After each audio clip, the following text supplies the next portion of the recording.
hate it today. I don't hate Plead the Fifth at all today. Last week, maybe I didn't like it so much, but today I like it. Because it's Kristen that is on the hot seat today on Plead the Fifth. My biscuits are burning. And what's funny is Save that.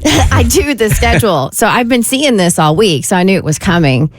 And then I come in studio this morning and I open my computer and I open my schedule and it's like, oh, Yeah. dang it. Yeah. Try to block it out. Yeah. I guess I did. Gives you that adrenaline first thing in the morning that you don't want. Nope. All right. So these are 5 questions submitted anonymously for Kristen. She can plead the fifth to one of them. So what do we got here, Tommy? All right, Kristen. First, jacking with the chemistry of the show. Ooh. Who do you think fits in on the Bert Show the least? Who do you think on the Bert Show that fits in the least? Who is the weakest link? Oh, those are two different questions. Save that one for the next question. Yeah. This is the entire staff we're talking about. Yeah, well, I guess we don't know. Okay. I guess so. Your interpretation. All right. So I'm going to go off of whenever we schedule stuff to hang out and whatnot. And I think this is just because their personal life is not that all of our personal lives are very demanding, but and I don't even want to say they prioritize because we all prioritize our personal life. I just know when we hang out, the person who is not able to attend the most would be Tracy because of something with their kids, something with their parents, etc. So that's who I'm going with. Who's Tracy? The person who's been with you the longest. Yeah, she's literally been here since the inception of the show. She's still with us? You should refer to her as Loyal Tracy. Her middle name is Loyal, that's for sure. All right. Now, you work with a lot of charities. I do. Name them off real quick. Oh, geez. This is not the question part. I just need this as a preface to get to the question. Okay, so I am chairwoman of Bert's Big Adventure, and then I do a lot for the Rally Foundation. I'm actually going to be hosting their rally on the runway here coming up in April. I work with the Pediatric Brain Tumor Foundation. Yep. I love canine assistance. I have worked with them before. They actually have dogs, like Bert's Big Adventure kiddos have dogs that have graduated from canine assistance. I love the Atlanta Humane Society. It's where I adopted my dog Boone. Mine too. I love Paws out in Decatur. That's where I adopted my dog Willie. Page turners make great learners. And now you're just showing off. Okay, sorry. Flexing. The question is, of all of those, which would you not give $1 to? No, we're not doing that one. Oh, and did you say the moms thing? Helping mamas. Yeah. We're going to have our Pinot period party coming up here in May. That's like 8. All right. So if you had to drop one of those, which one would it be? Are you going to choose babies or dogs? Moms. Let me, I can put this into Tommy speak. Which one of those charities do you hate the most? Well, if I'm going to drop one, I'm dropping Bert's Big Adventure because that's the one I have to donate most time to. Wow. That's my answer. Okay. All right. God, right on the eve of Bert's Big Adventure. With the hoodie on. When did you start hating kids with chronic and terminal illnesses? All these kids on this trip going to look at you so differently come next week, man. I'm going to be savage with a capital S today. That's the one I thought you were protected at all costs. Uh-huh. If you could relive a moment with one of your exes, who would you choose and what was the moment? Relive a moment. Which one would you do? Oh, gosh. On Valentine's Day, somebody in here is savage. Yeah, my uppercase savage just turned to a lowercase savage Now, now. this could be taken a couple different ways. You could be reliving a moment that was great, Yeah. or you could relive a moment that, maybe... Yeah, why are you helping? Right. Well, You never help. Either way, we're going to get a good story. Or it could be a moment of a redo. Something that you didn't handle so great the first time. You relive in the moment and you get a second chance. Okay. So there's a moment I would like to relive. And the reason behind it is if you are a fan of true crime, you know that witnesses are not reliable because our memories suck. And we don't tend to remember things as they are, but we remember them for like who we are. And So there is a moment that I would like to relive just to see if it's the same in my memory as it happened in real life. Does that make sense? Sure. Mm-hmm. With you. So I remember going to Atlantic City to watch a hockey game with a friend and another woman that worked for the hockey team, because this is when I was working for the minor league hockey team. This was not the trip to New York City with the sugar daddy that asked you to spit cheese on his feet? No, I'm not even going to correct the details anymore because I'm so tired of this. I'm not reliving that because I'm pretty sure I remember that one. If you're new around here, it was a rough weekend for her. I can't even remember if Kentucky beat Duke that weekend. All right, so we went to Atlantic City. We were working for this hockey team, and it was on this trip that I found out that the guy I was dating had a child that he was hiding. Right? Wow. How long were you guys dating for? A year. A year. We had Oh been my together God. a year. Dang. And Maybe he was hiding the world from his child. so he was not an active part in the child's life. That changed soon thereafter. But at that point, we had been dating a year. He had a kid. And A year. yeah, they were anyway, and all that changed afterwards. But I remember, like, we flew to Atlantic City. I remember coming back on the plane, and I knew this information, and I was just so distraught. And now he knew because we had talked about it while I was in Atlantic City, and I'm like, WTF, like, what's going on here?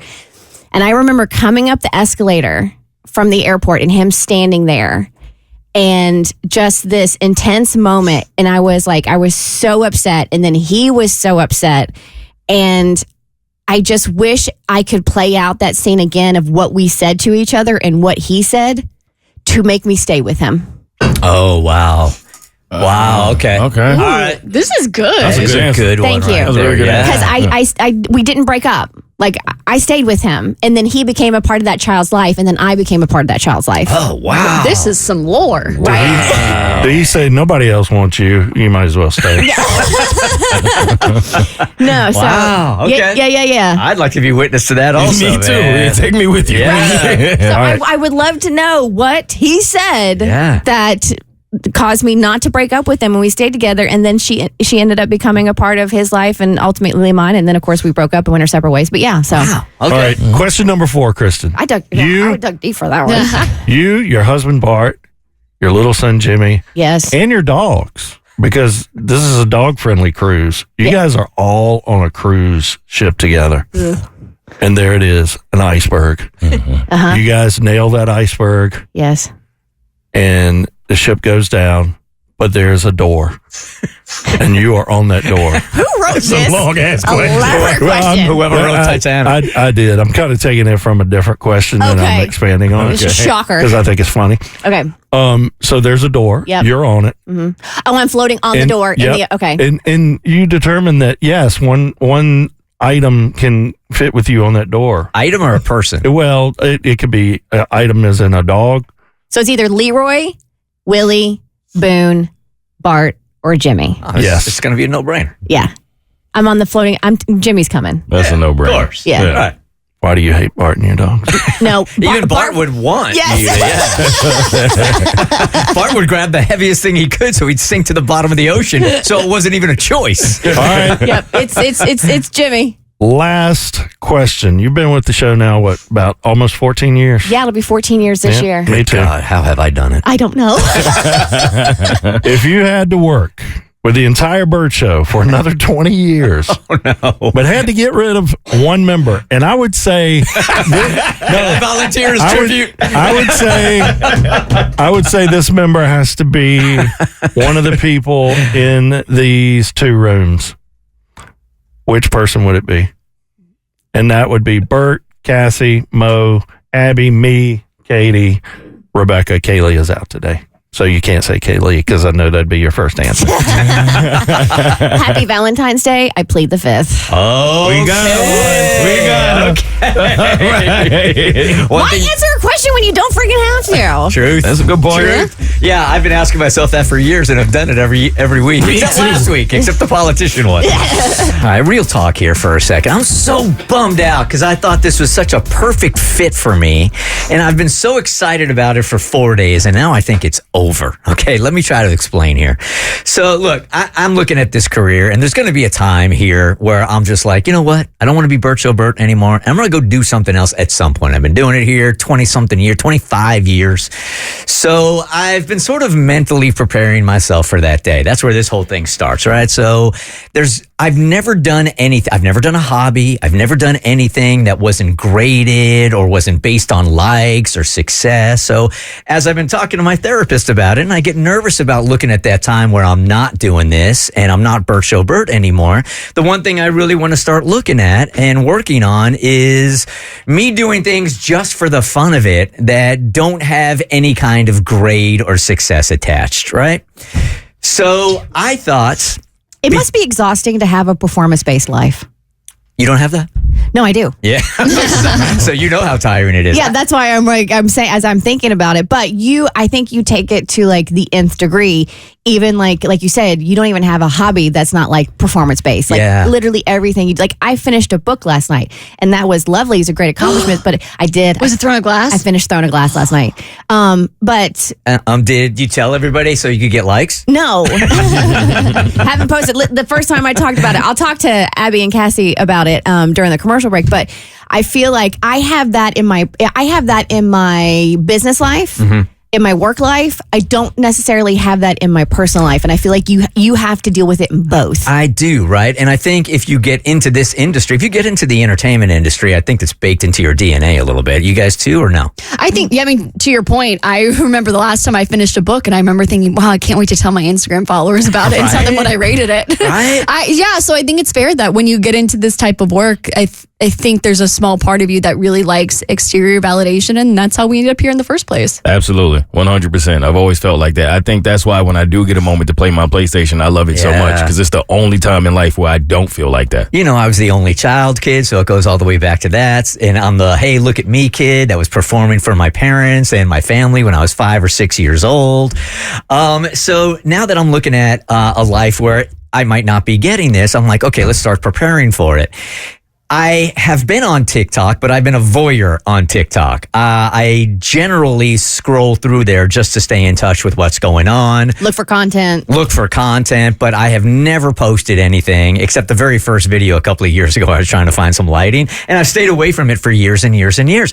And then I thought I accidentally got into an algorithm, or maybe just saw one post on TikTok that was about world talk and Euro talk and global talk, and I'm like, dude, I love traveling. This is going to be really, really exciting for me. Maybe I can use my TikTok to not be Bert Show Bert, but I can be a guy that reaches out and first of all sees how the rest of the world is seeing America right now, and then reach out. And I love different cultures and seeing how they do things differently than we do here in America.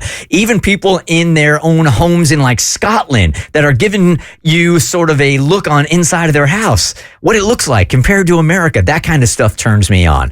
What the different environments and everything different about the other countries turns me on, right? And there's still, or there was, I thought, a fascination about America also for those that didn't come here. And because I love traveling so much, I thought this would be really fun for me. And this is something that I can just do as a hobby, that I won't look for likes. I'm just going to do it to learn more about people and share my culture also. That was 4 days ago. Okay? I'm over it. And it has nothing to do with the likes or anything like that. Although there is a sub fight in my head about all that I can get into another time. Because really, I don't want this to be about likes or growing an audience. But naturally, when I'm on there, I'm like, oh, this one didn't get as many likes as the last one did. And that's what I'm trying to stay away from. You got mad because my rainbow butt picture got more likes than a picture of you with your kids. That's how competitive, performance-based you are. Right. So, but this one was supposed to flush all that out, and I was supposed to work on it. So as I'm starting to get into this Euro talk and global talk, at first it started out pretty cool, where people were sharing different things about their cultures. But then I've noticed a twist here. And it really has become, as I'm witnessing what is going on in our country as it's viewed by other countries, we have become a punching bag for the rest of the world. And not only our politics, but it has gotten really personal around the world also. And I think it's because people are like, how dare you allow people to be voted into office that you did, so I'm going to take it out on all of you rather than the government. And I think I said this on our bonus content the other day. For me, it's okay to talk crap about your own family within your family. But once somebody says the exact same thing you're saying to your family, but they're outside the family, you get real offended. And as I've been scrolling and I've been seeing people rip on not only America, but on Americans, it almost feels like when a Destiny football team finally starts to decline and everybody else is just really enjoying kicking the crap out of them because they've been so good for so long. I can't help but take it so personally that I find myself defending our country, even though I'm really not down with a lot of stuff that's going on here, but it's our stuff. We're getting ripped on so many different levels here that it has really taken any kind of enjoyment out of it for me at all.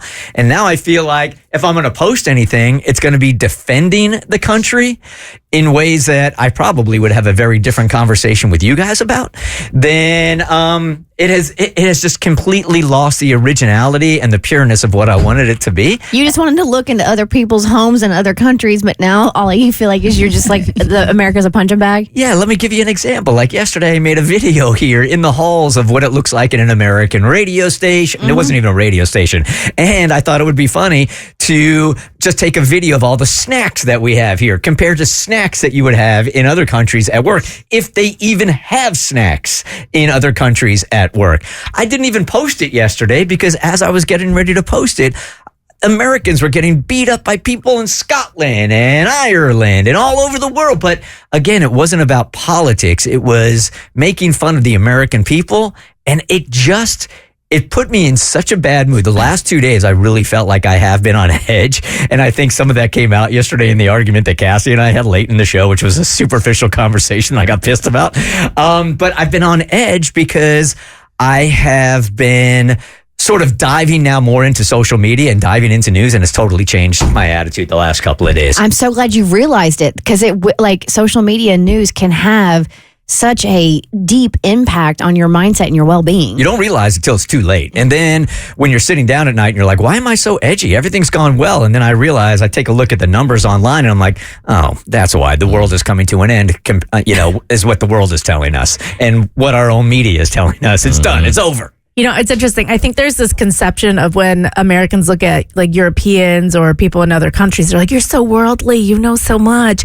They have no clue how America works. They don't understand how the state government is different from federal government. They don't even know how big it is. They think a lot of them can think they can drive from New York to Miami in a day and then hop on over to LA. It's one of the things I wanted to share is me being on a drive in California for 15 hours in California. For them in Europe, that would be unheard. You'd be mind blown. You'd be through 7 countries. That's the stuff that I wanted to share. In England, their family moves 3 hours away and they're like, well, I guess I'll never see you again. And for us, you're like, what? That's like a normal. I mean, people here in Atlanta commute for 2 hours to get to work. And so I think I hear what you're saying because I've been there too. But if you decide to come back to it, I do think there's a way, and it'll feed into your performance-based heart. You could be the representation for America and disbanding some of these myths. You can show the snacks and be like, I know y'all are going to rag on us about what's in it, but we don't control the snacks that come in here. I just thought you'd like to see it and just take the wind out of their sails. I also don't want to fuel it. So now putting that stuff up there, which I thought would be pretty lighthearted a couple of days ago, now I know that is going to be a center of another thing they're going to rip on us for. And I don't want to be that family member that is encouraging more hate for my country. That's fair too. Hey, Robert, good morning. You're on the Bert Show. Hey, Bert, don't worry about the number 2 red dye. We're taking it out of our snacks anyway. Most people on TikTok and, Instagram and stuff like that, they're going to be haters anyhow, no matter what you put out there. You put a puppy the ice cream next to it, they're just going to be, oh my God, you're poisoning the puppy. So I would do it for longer than 4 days and kind of let it work itself out and see how you feel about it, not how everybody else does. You know, it's interesting, Robert, because one of the questions and one of the things I really wanted to see is America online just meaner than other countries? You know, when we post stuff and we see people that are posting really personal, mean things in America, is that happening around the rest of the world? Which is one of the questions I wanted to ask. Now I don't have to ask it because I'm seeing it, man. But I got a bunch of friends in Canada. They do that. They are absolute haters. Dude, they are the worst right now, man. Yeah, I mean, they're booing our national anthem now. They're pissed. You know how hard it is to piss off a Canadian? But I also want to remind people, social media is not reality. Like, you are seeing a fraction of the population and what the population thinks. And I think it's a very dangerous leap to go like, everybody thinks this way. No. The fraction of people that are on Facebook, Instagram, TikTok. And I mean, yeah, don't get me wrong, there's a lot of people on it, but that when you look at our population globally, that is a small fraction of people and of their thoughts and opinions.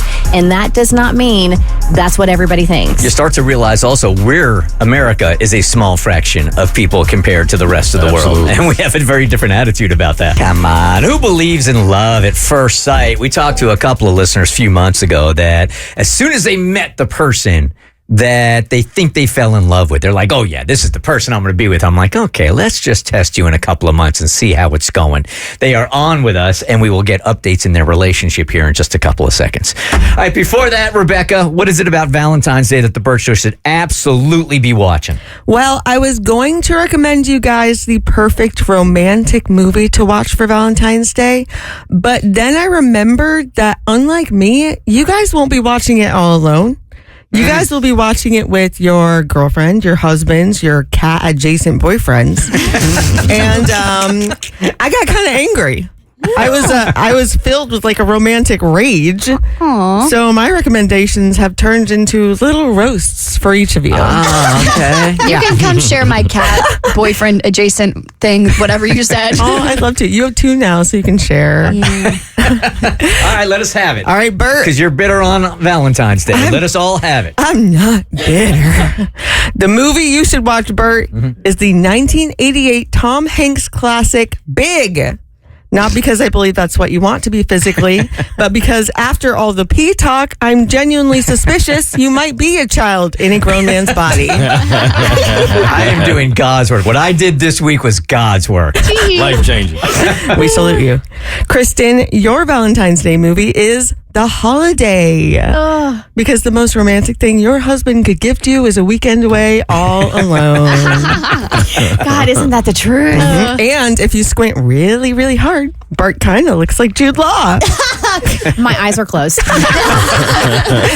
Cassie, your Valentine's Day movie is my favorite. It's The Princess Bride. Oh, yeah. Yeah, because I know you've wanted to say to your insurance agents, my name is Cassandra Young.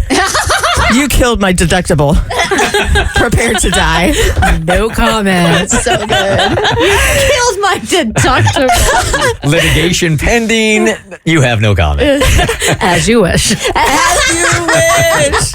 Mo, your Valentine's Day movie is the answer you give your family every time they ask you if you're ever going to get married. Definitely, maybe. Okay. All right. And Abby, your movie is Never Been Kissed. What's the word? That's so mean. I'm not sure you have. But if you feel bad about any of these recommendations, just know that my Valentine's Day movie is Nope. Bless. That was not nice. Abby's still stunned right now. I'll have you know, I've kissed many a man. Oh? Yeah. What? Were they awake? All right, let's check back in with Candace and Tina. Now, who are Candace and Tina? They were sure months ago that love at first sight was a real thing because it had just happened to them. So we first spoke to Candace back in November of 2023, and our 2023. That's how far back this goes. That's well over a year. Time is flying. The last check-in was on Wednesday of November, so November 13th, 2024, and she met her man in a social media group. Candace said the way he moved was amazing. He was reading books, posting motivational quotes, and that made me pay attention to him. I know this man was meant for me. I knew before we even went on a date. So Candace had been dealing with the longest breakup in history, waiting for their lease to end so her ex could move out. So she was waiting to go deep and flirt with him. Her ex moved out and she told the guy she had a big crush on him. They talked for a couple of weeks and finally planned their first date, and he was everything she expected. They spent Thanksgiving together and made things exclusive, and on her third check-in, she told us that he has a drawer at her house in a tiny box in her closet. They were both in 100% and had talked about getting engaged before the end of the year. Then back in June, they were looking for a house together, and he also asked for her ring size and what types of rings she likes. And when we last spoke to Candace, she told us it was going amazing. They did find a place, but he had some financial issues, so it didn't move immediately, but he was going to move in a week. So did he move in, and how is it going now? All right, Candace, on Valentine's Day, is love at first sight a real thing and lasting? It is a real thing, and it is lasting. Oh, all right, give us the update here. Okay, so everything has been going amazing. He did move in, and everything has been going really, really great. We are so in tune. We're locked in, so to speak, with each other and very considerate of each other. So I think he had a little fear at first, just seeing how everything would mesh, but he's so great. He loves my kids like his own, and he's just amazing. Candace, what are the two of you doing today for Valentine's Day? So we are not huge Valentine's Day people, but I did tell him that I wanted to start the tradition of writing love letters to each other. Handwritten love letters? Handwritten. Better be handwritten. Yeah. Don't want to go down that road. Guess who has her letter ready to read? No way. Really? We're going to do it right now? So I talked to her yesterday, and I said, "Ooh, do you have the letter?" And she goes, "Well, it's in an envelope inside the envelope." And I was like, "Well, can you steam those two envelopes open?" And she did, and she's got the letter, and she's ready to read it. This is nice for Valentine's Day. Okay, let's go for it. Yeah, so in this very vulnerable moment, so it says, music. Okay, so it says, so we've made it to our second V-Day. Is it crazy that I feel like I love you more as the days go by? Never have I ever had a love so great. Never have I ever been so great at love. I'm in awe of how this has all manifested. They say that you know when you know, but how I knew is still the biggest mystery. With you, I feel calm and at peace. I feel safe in her.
We're going to get to Karen here in just one second, who is a little bit confused, maybe a little bit peeved that her husband is getting his work wife a gift for Valentine's Day. So we'll get into that in just one second. Before that, how does money sound to you guys for Valentine's Day? I've got $100. Let's play Lose Bert's Money. I'm going to give you a very superficial trivia question. I'll put 3 of you guys on the line to compete against each other. Every time you get this question wrong, I take $10 away from you. Hopefully you get it right on the first one. It is Valentine's Day related. Call now, 1-855-BERT Show, and we'll play Lose Bert's Money next. What are you laughing about? Nothing. Trust me, don't worry about it. All right, let's get Karen on here. She's peeved, a little peeved. Hey, Karen, your husband is getting his work wife a gift for Valentine's Day. Yep. All right, so what are we all upset about? Tell us about what's going on with your husband. Tell us about this woman and why you're feeling a certain way about it. Yeah, I just need some outside perspective before I confront him. So I was putting laundry away yesterday, and I found a Target bag tucked in the back of the closet. And, you know, of course, I peeked inside. Duh, it's a Target bag. Who wouldn't peek inside? Yeah, exactly. And I realized it was the purchases my husband had made for me for Valentine's Day. So I was looking, and there's a sweet card for me and my favorite candy, and then some other random candy I don't really like. But then I found the thing that made my jaw drop and then see red. And it was this work wife Valentine's Day card. They make those? Yeah, right? Like it's an actual mass-produced printed card for a work wife. They're making Valentine's Day cards for everything now. Didn't you send me the Instagram the other day with or maybe it was you, Abby, of the new cards that are on the shelf now? Mistresses, divorcees, it's all right there, man. Hallmark is getting messy. Yeah, I love it. Wow. Okay. So I think we need a little explanation on exactly what the card said. Was it truly like a love card, or was it just hey, on Valentine's Day? Was it like joking? I mean, it wasn't the worst, but it wasn't the best. I mean, I know her. I've met her. They've worked together for years. I mean, she's married. They just joke around, but I don't really think they would make an actual card. I never had a reason to be jealous until now. I mean, no, regardless of what the card says, and I do find it insane that they have work wife Valentine's Day cards and work husband Valentine's Day cards. But you're a married man. You don't get another woman a Valentine's Day card, period. I don't care what it says on it. Well, I think it kind of depends on their sense of humor. And I think also the big caveat here is what's the caliber of gift that you got? Did you get a diamond necklace and she got a bag of M&Ms? You know what I mean? Is he just doing something that's going to be kind of funny between the two of them and he's actually giving you the big romantic gestures that actually matter? I feel like the issue for me would be just simply the fact that you didn't tell me. If you got the card and you informed me that you got the card, I probably wouldn't feel the way. But if I had to go find out that you got the card on my own, that would be a problem for me. I wish I would have thought of this as a Bert Show bit and just come in here with balloons for you, Kristen, and a card just to see what the reaction of everybody was. Happy Valentine's Day to my work wife. Yeah. I would have looked at you like you had 4 heads. What in the world are you're you? so ungrateful. No, but to my point, I would have thought that was funny because I get y'all's relationship. I'm like, oh, this is just a bit. Under no circumstance would I have. No. That's a line you don't cross. Nope. That's what I'm feeling right now. I'm actually starting to get a little hot under the collar for you, Karen. Yeah, right? Isn't Valentine's Day for actual romantic partners? Yeah, although I'll tell you what, I was listening to Q yesterday. I was listening to Jade saying Valentine's Day is for anybody that you love. It could be a cousin, it could be a mom, it could be a black, it could be a blue, it could be anybody. And I'm like, is it? That's not the Valentine's Day I know. Yeah, my mom will get me a gift, but it's out of pity. It's not an actual thing. And we've had this discussion before, too, because, Valentine's Day, I've always considered to be a romantic holiday. But, now that I have a kid, the school's like Valentine's on crack. We did, they're doing a Valentine's Day party today, and they all get, like we did when we were kids, you get your fellow classmates Valentine's cards or whatever. So and I was like, do I get my son a Valentine's Day gift, or is that, strictly reserved for, Bart and I? I think there's a lot of gray area here. Where I don't think there's gray area is getting, in this instance, another woman you work with a Valentine's Day card, regardless of what it says on it. Like that just doesn't. Yeah. It's too far. It's just not setting right with me. And I know. I know I got a lot of baggage in my past when it comes to relationships. So maybe that's where it's coming from. But if you're wondering on a scale of 1 to 10 how mad you should be, I'd be popping off at around an 8 right now. Yes, that's the number I had in my head. Is it really? Yeah. I had a 9. Okay. Maybe I'm being too loosey goosey about it, but I'd be like a 3.5. Really? I don't know why You're this does- unbothered, aren't you? And maybe it's because to be fair, I'm the only one who's single here. So maybe if there was an actual tangible man I could be mad at, I would be at a 9. You just want to argue. I'll take it. I'm just looking for a fight to pick. But I don't know why. To me, it just seems like a funny laugh, haha joke because it says work wife. It's not like it's actually romantic. All right, Karen, please check back with us on Monday. I think you got to be authentic with your husband and tell him it's not like working for you, and report back to us on Monday and see what his defense was, okay? Okay, will do. Thank you. All right, happy Valentine's Day.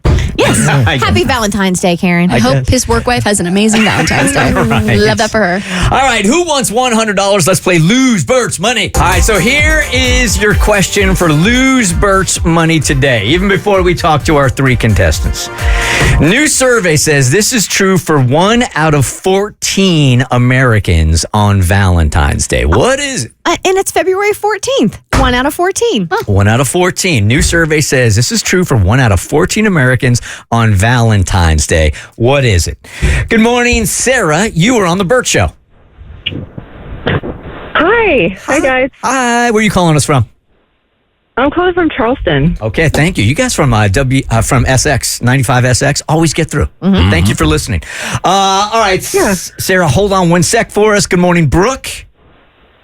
Yo, Bert Show. How we feeling? Yo. Really good. All right, Brooke is from Atlanta. She sounds like she's from Alpharetta. Where are you from, Brooke? I'm from Peachtree City. Okay. All right. Appreciate you listening. And then we got to get Allie on here also. Hey, Allie. Good morning. Good morning. Where are you calling us from? Decatur. Decatur. All right, here we go. Sarah, start us off here once again. The question, you can win $100 right now if you get this right. And I think it's a winnable $100 this morning. New survey says this is true for 1 out of 14 Americans on Valentine's Day. What is it? Well, my first thought is maybe that they hate Valentine's Day. 1 out of 14 Americans hate Valentine's Day. I think that number is actually higher than that. Yeah, based on what I've heard this year. No, not a very good guess, but not the correct one. So we'll move on now to Brooke. Good morning, Brooke. Go for it. New survey says this is true for 1 out of 14 Americans on Valentine's Day. I don't know. It's kind of a weird question. She hates your game, Bert. Okay. Yeah. What's with the question? It's just kind of awkwardly worded, I think. Maybe. I'm thinking, well, you can reword the host of the game show. It's probably not a good Reword idea. it any way you want. Right. Maybe that it was made by the government. That it was made 1 in 4. Your answer, your words are worse than mine. Yo, that's wrong. All right, we are now down to what? 80. $80. Good morning, Allie. Go for it. Read your awkward question one more time. A new survey says this is true for 1 out of 14 Americans on Valentine's Day. Seems What a stupid question. I never saw that on Jeopardy. Never one time. Could you imagine telling Alex Trebek that? Alex, come on, man. This is ridiculous. Stupid. All right, Allie, what do you got? Maybe 1 out of 14 take themselves out by themselves. Okay. Oh, okay. A solo Valentine's Day. Good answer, not the correct one. Now we move on to Sarah here for $70. $70, Sarah. Is it that they send themselves flowers from a secret admirer? That's a great answer. That is good. Not the answer we're looking for, but that sounds about in line right there. 60 for Brooke. 60. Brooke, a new survey says this is true for 1 out of 14 Americans on Valentine's Day. Awkwardly stated, your answer is?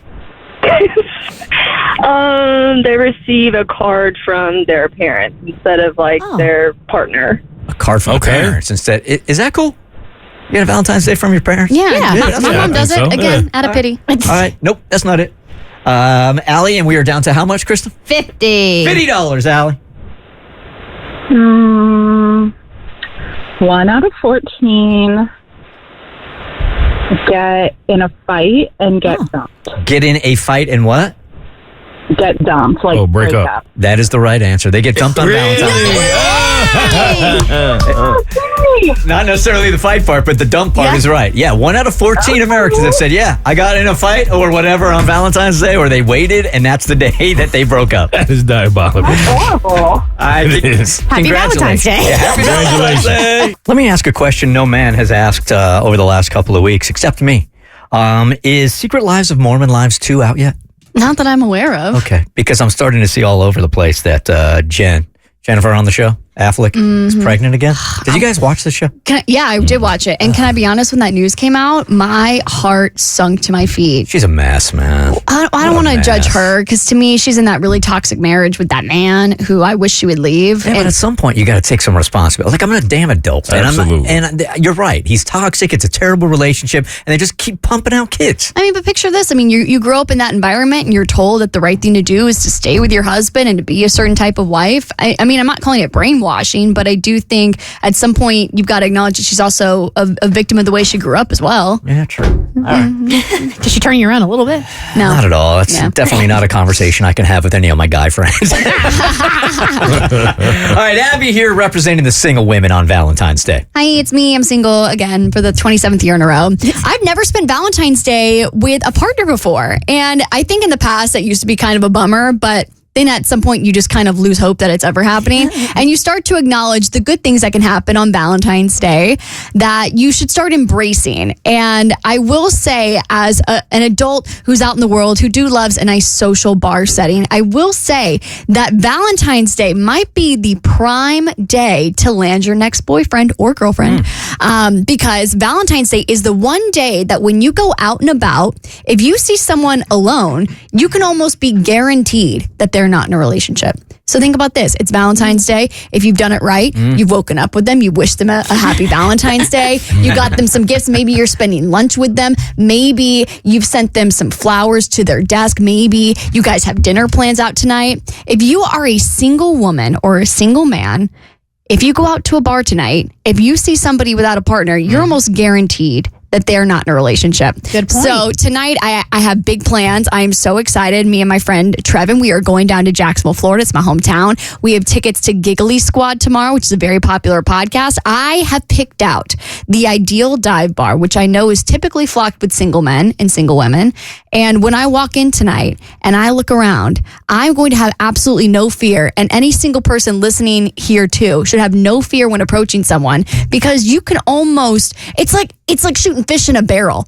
That they're not in a relationship. If they're out by themselves, you get to have your pick of the litter.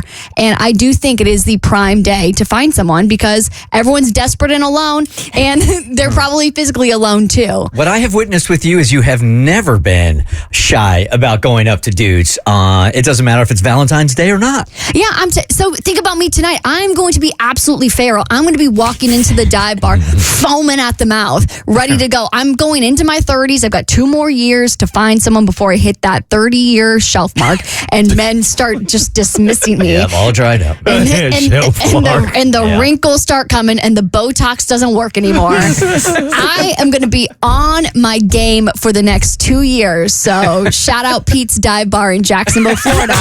You better be watching out for me tonight. Godspeed. You realize if you have the opportunity to travel, how much pressure there is in America to tip. We are obsessed with tips. And going to another country where they don't expect a tip at all leaves you feeling a certain way as an American. Like, I can't believe I'm about to leave lunch or dinner right now and I'm not leaving any money and nobody is going to expect me to. And in some countries, it's an insult. I'm about to say that. They're insulted. It's insulted, right? But not here, where we seem to be tipping on everything, and now it's birthday parties. Imagine you get an invitation to a birthday party. Your friend sends you an invitation, not for them, but for their child. And at the bottom of the invitation, it says, tips welcome. They want a tip, a monetary tip, money that they're going to put towards the birthday party. That is what is happening, apparently. That's insane. This comes from @VictoriaCakes343, and she has seen recently several invitations, and included on the invitation was, hey, here's where you can send me money for the party. You should be tipping parents that throw birthday parties, and if you're not giving at least $10, you should not bring your child. Okay, I do not personally feel this way, but actually had a few clients who let me see their invitation so that I could get the vibe for their party. On those invitations, at least 3 that I've seen so far, there is a little spot on the bottom that says tipping is encouraged. One invitation had a little explanation underneath it where it said tipping is encouraged. If you bring your child and they plan to eat and play, please send along cash with your child for the tip bucket to go towards party expenses. All right, so let me just play defense attorney. Okay. Okay, now, as defense attorney, I am hired for cases. This is just business, not how I believe, but I'm getting paid to defend. Look, if you were going to take your kids to a Dave & Buster's, or you were going to take them somewhere else where there are other kids also, you're going to be spending $10, $15, $20 in that place. So here you are coming to my party in my house and I'm spending all this money. Then well, why not tip? Or why not even charge other parents to come to the party? This is wild to me. And it's comical because I'm in the process of planning Jimmy's 4th birthday party right now. And I'm super stoked because he loves underwater sea creatures. I asked him this year what he wanted to do for his birthday, and he wants to go to the Georgia Aquarium, which is so cute. And that's what we're going to do, right? And that's free. And I'm excited because it's more than just a party. It's kind of like, it's event oriented. And all of our guests are going to get, complimentary tickets to go explore the aquarium, right? So you out of pocket are paying for everybody that's going to be there. Yes. And I love the Georgia Aquarium. Yeah. It's not a $2 ticket though. It's not a $2 Okay. ticket, but here's the thing. Like, I would never fathom doing this and then being like, hey, by the way, if you want to come, you got to pay.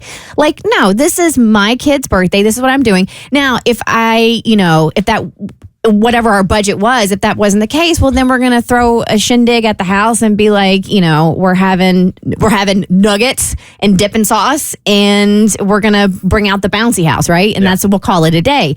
The idea that you throw a party and you're requesting, not even just requesting, but it's like encouraging. It's those like tips are encouraged, and asking your guests to pay when, getting your kids out the door, getting a gift and, attending is the present. Like, I don't feel like anybody should be shelling out money to go to somebody's birthday party. I wouldn't be throwing a party if I could not fund it. However, I do understand if you want to throw a party maybe out your budget for your child that you don't have and you want people to chip in to help you make that happen. But I feel like you should say that. To call it a tip feels wrong because a tip is something you give somebody for providing a service. And there's no service here. 100%. And I've always felt like the tip, if you were going to put a label on it, was you bringing a gift. Like, for example, I had my cat party over the weekend. Did I expect anybody to bring me a gift or to tip me by any means? No. But if someone brought a bottle of wine and we could keep one of the ones I bought in my fridge, heck yeah, that's the perfect tip if you want to call it that. Okay, so what if parents asked you for the money on the front end? All right, so in order to get into the party... So you're doing cover charges to kids' birthday parties. That's a cover charge. A cover charge rather than a tip. Does that change anything? Or it's just any kind of money exchange at all? Which is less offensive? I'd say the cover charge is less offensive because at least you're calling it what it is. Yeah. To try to say tip is as if you've provided something and we owe you something now. That's not what's happening Now, here. full disclosure, what we're doing here is, so this has been a point of contention with myself and my husband, okay, doing this birthday party. Because, Jimmy's our only one. We went through 2 rounds of IVF. If I wasn't in radio, I'd be a party planner. So I'm a little extra over the top. I'm guessing you want to hire in sync. No. And he's against the idea. New kids on the block. They might be more attainable. So I know I'm extra. My husband knows this about me. So we had to compromise, right? So for the party, we're allowing one parent with the kids. If you want to bring a second parent, then you're going to have to cover the cost of that parent if that second parent wants to come. All right? Really? Yes. I have never heard of that. So that was one of the things, like, hey, it's, we can feasibly take care of one parent, but if you want two parents to be there, and nobody's had an issue with this whatsoever. We've already had people email or text. Not in front of your face. Anyway. No, not in front of my face. And then the other stipulation in order for me to have this party at the Georgia Aquarium, my husband was like, all right, so we'll take care of one parent. I'm like, all right. And mind you, my husband is frugal AF, grew up on a working farm, slept in the same bedroom with 4 other brothers. There was 5 of them in one bedroom. Like, he had a vastly different upbringing than me. He is a penny pincher to the nth degree, courtesy of Buck and Emily. So the other thing is no goodie bags. I am not allowed to put together goodie bags for the kids because he's like, he hates getting them because it's just more crap in the house. He thinks it's a waste of money. He's like, absolutely not. I'm like, all right, fine. No goodie bags. He's so fun. Every party has a pooper and the party pooper's part. And then the other stipulation was no gifts. No gifts. Oh. Because Jimmy is, we're not going to say spoiled. He is well loved. He has tons of stuff. So instead of gifts, Bart's like, if you want to collect stuff for Bert's Big Adventure, then you most certainly, if you want to collect money, if you want to collect stuff for like the Fairy Godparent program, that's fine, but no gifts. So we sat there and had a 4th birthday party negotiation and going back and forth and who's going to give on what. So I'm able to have the aquarium party of my dreams as long as there's no goodie bags and Jimmy doesn't get a gift and the extra parent has to pay. How does Jimmy feel about all this? He is not aware yet.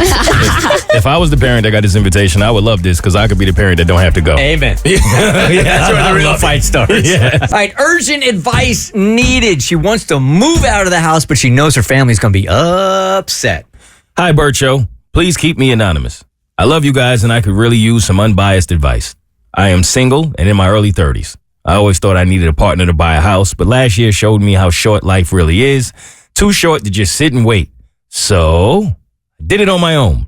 My first home. Yay. Such a milestone. Well, the issue is, I currently live with some family in a roommate situation. 5 people, mixed genders, and I haven't told them. I gave the general, I'm looking speech a year ago, but that's about it. No one asked, so I didn't say anything. I was not purposely keeping it a secret. I close on a house next week, so I feel I need to have the conversation now. But I don't know how. What should I say? Does it have to be in person? Can I do it via group chat? Do I owe them a conversation? Do people usually have the conversation before actually closing? Is it bad luck? Any advice? Please help. P.S. Me leaving would not affect anyone financially. I tend to overthink and worry about everyone else's feelings before my own, which is why I'm struggling with this. I know this is not your usual content, but I value all of your opinions. Please help. Thank you in advance. Sincerely, uneasy potential homeowner. There must be something here I'm missing. Why not just go to the family and just go, hey guys, I just want to let you know I got my house and I'm taking off. It should be that easy, but I distinctly remember right after college, I was living in a townhouse with three of my friends.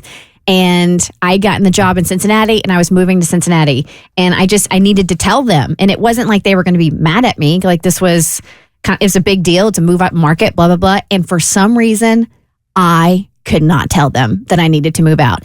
Now, I even found somebody to take my place. And it was somebody they knew that was a fellow friend of ours but for some reason, I waited to the last possible second, and that's what bit me in the butt because one of the girls was upset because I waited so long to tell them, and I just don't know why I could not rip that Band-Aid. Well, if you're old enough and mature enough, you're in your early 30s to buy a house. You're old enough and mature enough to look your family in the eyes and go, guess what?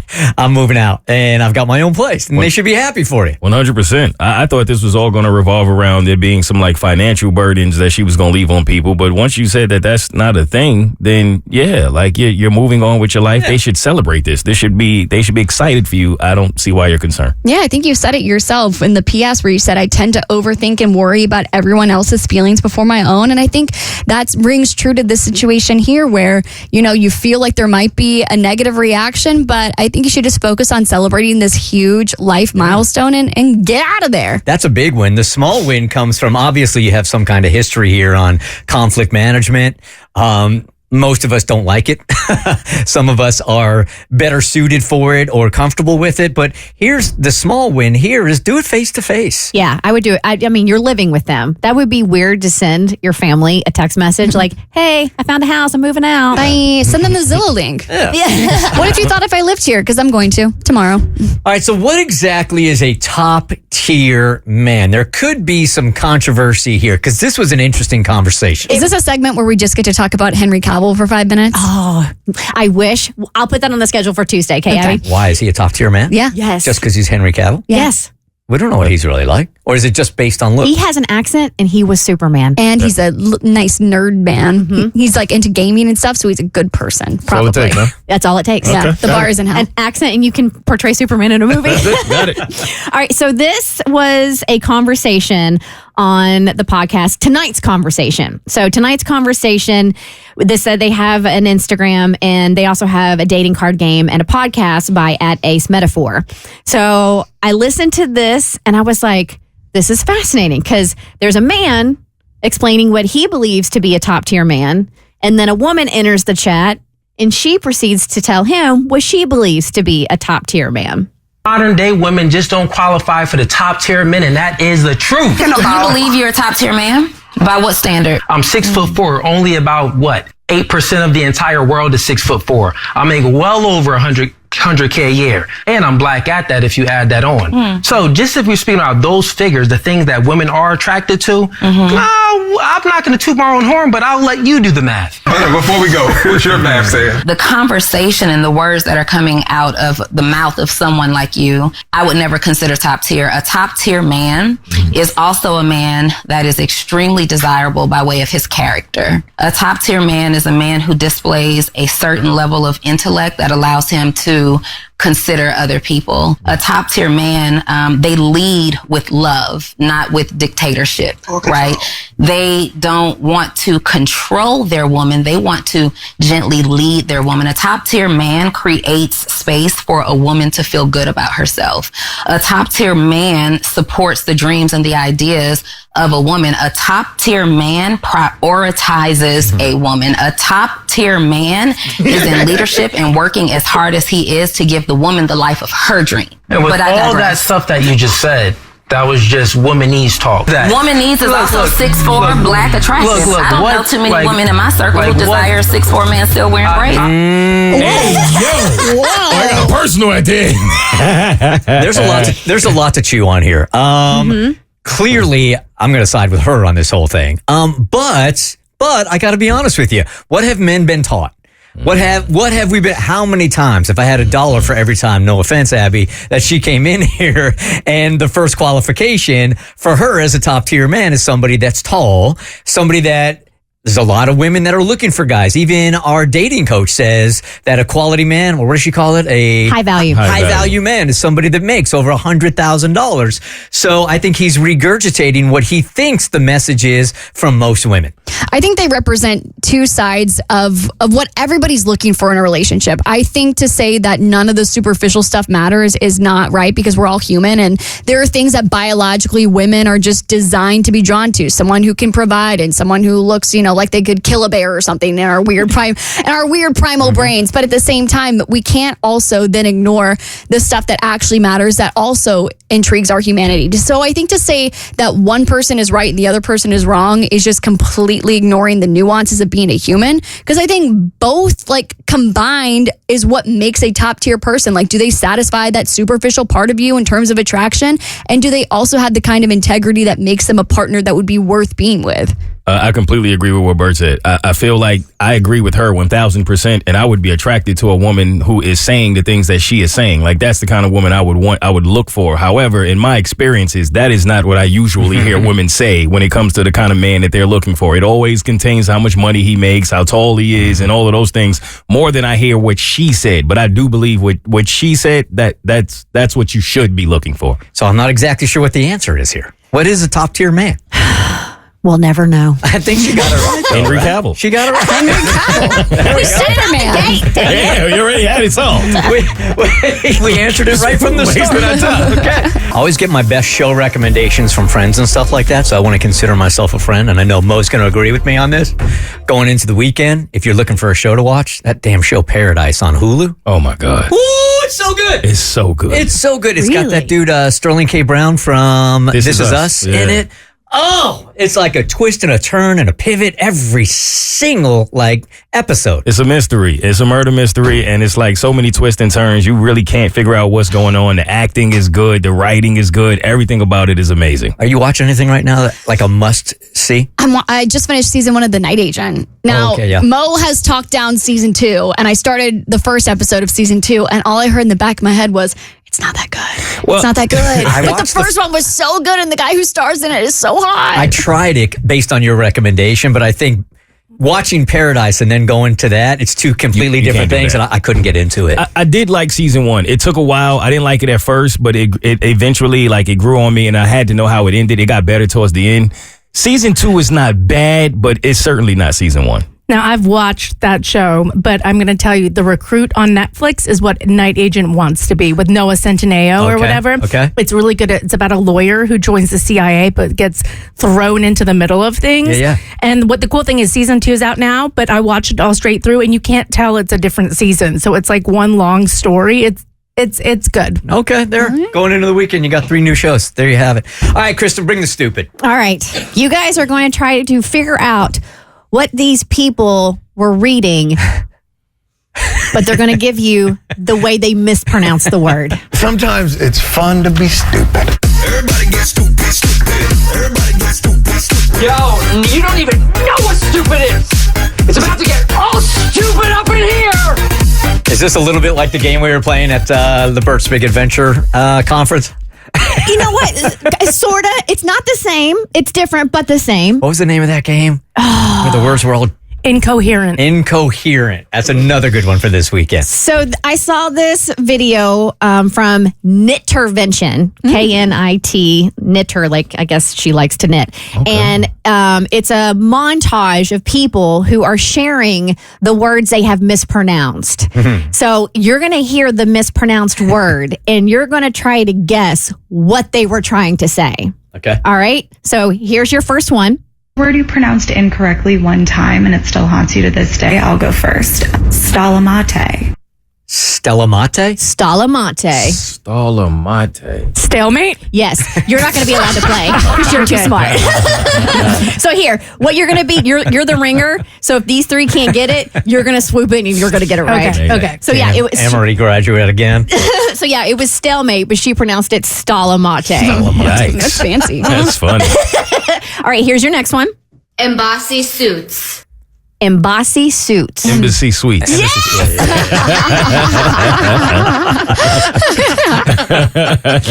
Where are we staying? Embassy suits. All right, good luck with this next one. Saranwap. Sanwap. Saranwap. Saranwap? Saran wrap. All right, your next one. Eucalyptus. Whoa. Oh, eucalyptus. Yes. First one sounded like something else. It did.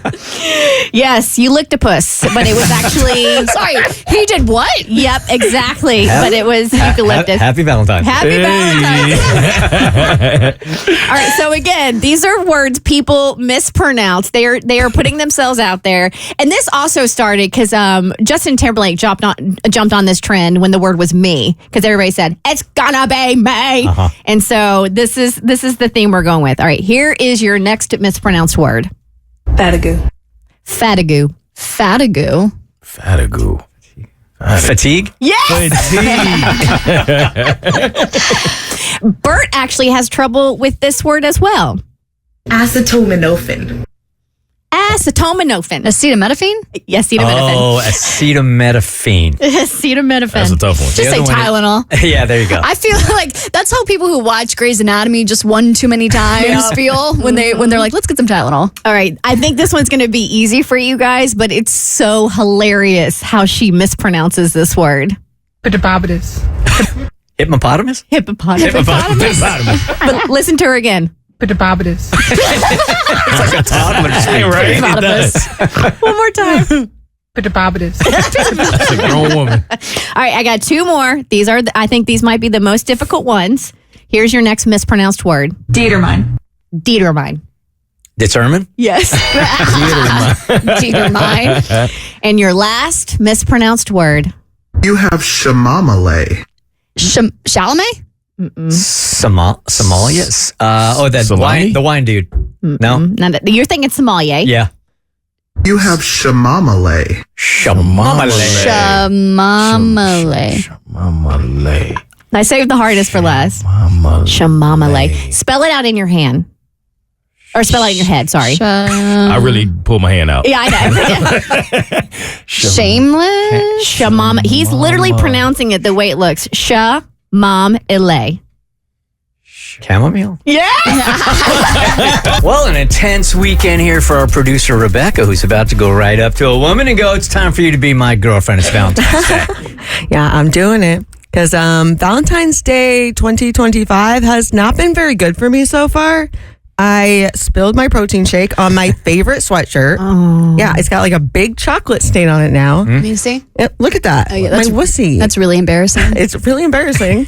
My Chick-fil-A came late and they didn't have Diet Coke. It was a Coke. That sucks. And you should sue. I might. I'm going to retain a lawyer and I will be reaching out to Mr. Chick-fil-A. Mr. Filet, let's Mr. get you Filet. on the line. And I'm single, and Abby was just talking about my shelf life because I am 30, which makes me spoiled milk in the romantic department. That was in retaliation for the shot you took at her earlier this morning. Yeah. You know, that's fair. Okay, shot for shot, that's fine. But yeah, I kind of need a win, and I think I'm going to get one because I am, as you said, going to ask out a lady today. This evening, Valentine's Day night. Okay, let's just stop there for just 1 second. Okay. And talk generalities before we get into specifics. Mm-hmm. Is Valentine's Day generally a good day for a first date, no matter what the circumstance is? No, absolutely not. Why not? It's a lot of pressure. Yeah. I feel like the expectations and it just, it's too much pressure. It's too romantic. I wouldn't have thought anything of it. Because we're dudes. Probably. Yeah. Okay. Just curious. Does the pressure lessen if the girl I'm asking out is heterosexual? This is okay. I'm not qualified. Kate, let's get Katie in on this one also. I'm not qualified. I'm not qualified. Yeah. I will be asking out my straight platonic girlfriend. She will be my girlfriend because everybody has had this pact before when they're in their 20s and they're like, oh, if you don't have anybody by 30, then yeah, we can get married. Well, it's kind of too late for us because I'm 30. She's 31. Oh. It's time for us to get the ball rolling. And you guys have met this girl. I bring her to like every Bert Show event. She's like one of my best friends. Abby, you know her. That's me. It's Abby, guys. Yes, I will be your Valentine. Oh, that's really sweet. So you were asking your platonic friend, who is a girl, to be your Valentine date. We basically are already girlfriends. The only thing stopping us is that she has like an acute case of heterosexuality. Like she loves men. That's it. Okay, I'll never shake the sheets again, but that's like a very low price to pay for companionship. Isn't this the absolute definition of Galentine's Day, though? Didn't you just miss that yesterday? But I truly think we should push the boundaries of dating and romance in 2025, and she should be my official girlfriend. Okay, and the only problem, and she's the weak link here. Well, yeah, being the one that is heterosexual, that does make her the weak link. But I honestly think she might say yes. I'm a little nervous, but because I was going to ask her we're spending Valentine's Day together tonight. You don't even know what nervous is. She's on the phone right now. Shut up. She's just called in. Does it say Rachel? That's her name. Rachel? Yeah, here she is. I told her not to listen. Duh. Well, that's a surefire way to get somebody to listen. Hey, Rachel. Hey, you told me not to listen, so of course I made sure to tune in today. And I've been listening to what you've been saying, even though you kind of outed my age, but we'll talk about that later. I heard that you were talking about our friendship, and you wanted. Wait, Rachel, please do not reject me in front of all of these people I respect. It's Valentine's Day. Have a heart. What I do think is really kind of cool, man, maybe it's just the phone. You guys actually sound the exact same to me. The cadence of the way you talk, the tone of your voice sounds very similar. See, it's Rebecca and Rachel, two brown-haired, kind of curly-haired girls, one Jewish, one kind of Jewish. Our ship makes sense. Rachel, please. And everybody always calls me Rebecca, and Rebecca gets called Rachel all the time, so it's meant to be. They do sound alike, right? But I figured I might as well just call in and tell you my answer now, so you don't have to wait till tonight when we hang out. Okay. I love your boldness right now. This is the exact same thing that Rebecca would do. Yes. They're the same person. Okay. Well, should I ask? Will you be my straight platonic girlfriend who allows me to date other people? I mean, you're already the godmother to my cat. Boba. You know the security code to get into my house. That's true. You drink Diet Coke, and I don't drink Diet Coke, but I always make sure to have it in my fridge for you when you come over. We've met each other's parents. I've met your Nana. So my answer is yes, I accept. I will be your straight platonic girlfriend. Happy Valentine's Day.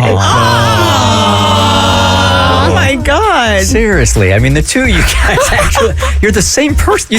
I think we're being messed with. Like, you have recorded you talking back to you, and it's a joke to us. You sound like the same person. Yeah, but would you want to date you? Nope. Right? No, I would not. Absolutely not. Abby, would you want to date you? Hell no. Did you see my issues? It's not adult men. It's not adult women that know what love, the purest form of love is. Who is it, Kristen? It's children, specifically toddlers. The younger they are, the more innocent they are. And you know, I use my son for Instagram likes. I might as well use him for ratings on the radio. Amen to that, sister. All right, so because today is Valentine's Day, the day of love, I thought I'd have a little conversation with Jimmy Jam and see what he thinks about love. What does he know about Valentine's and Valentine's Day, and what does he know about love? So one night while I was putting him to bed, because Bart, obviously, I'm not there in the morning. My husband, Bart, gets him up, and I'm the one who's responsible for bedtime. He and I are sitting there. We like to have little conversations at the end of the night. So we'll do our bath routine and get our PJs on, and we'll sit there in the chair, and we'll rock, and we'll cuddle, and we'll have conversations about our day and what we're hoping for the next day, okay? So this one is specifically for you guys. So here is my almost 4-year-old son, Jimmy, telling us what love is. What is love? What do you think love is? What is love to you, Jimmy? Pushing, rocking people. Rocking people is love?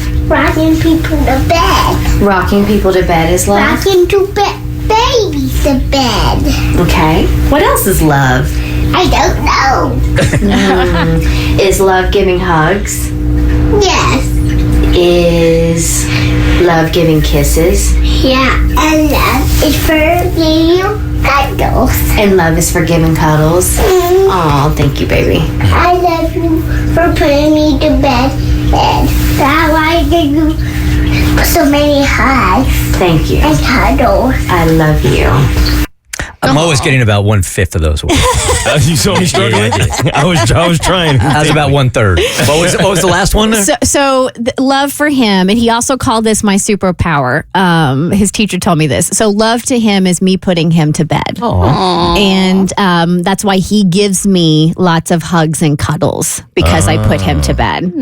And then this is going to be special. I pulled these special for the parents out there, because you all know the struggles that is bedtime. All right, let's talk about Valentine's Day. I need to go potty now. Okay, let's go potty. So we needed a little potty break. I can feel that. All right, and then we came back, and again, even though I knew I was being recorded, you will still hear the exasperation in my voice. But I want to drink some water. All right, go outside and yell to Dad to bring up your water. Not going to get me. Oh, yeah, he's not going to. Dada, water! Right, clapping both hands. Let's go. Dad, did you hear me? Water now. Mama I never know what she's doing up there. I was so tired, and I'm like, I am not walking down to get the water bottle. I'm like, you can walk out to the hallway and yell down to your father downstairs to bring it. Is this the daily dance also like every toddler goes through, like when it's bedtime? Yes. Then they get hungry. Yes. Then they got to go to the bathroom. Yes. Then they got to have water. Yes. Anything except bed. We did this last night, so it's just a nightly occurrence. Now, I wanted to ask, like, what do you think is going on downstairs that you're missing out on? Because there's really nothing. It's nothing at all. Whew. All right. So the last question for my toddler Jimmy when it comes to Valentine's Day, I asked him, who do you love? And I want you to pay close attention to the order as to which he answered this question. Here we go. Who does Jimmy love? I want to keep talking about Valentine's. You want to keep talking about Valentine's Day? Yeah. Okay. Valentine's Day is a holiday to celebrate love. Yeah. Who do you love? Mama. Oh, I love you too. Who else do you love? My friends that play with me at school. Your friends that play with you at school. That's sweet. Who else do you love? Horsey. You love Horsey. Who else do you love? T-Bone. You love T-Bone. Who else in this house do you love? In my house? Yeah. My own self. I love that. Yes, you should love yourself. And I love Dada. Okay. Who else is here? Just us three. Us three, but we have us three, and then we have three what? Bubby Dad. Yeah. We got to that eventually. Okay. I thought we was going to be here 30 minutes at first.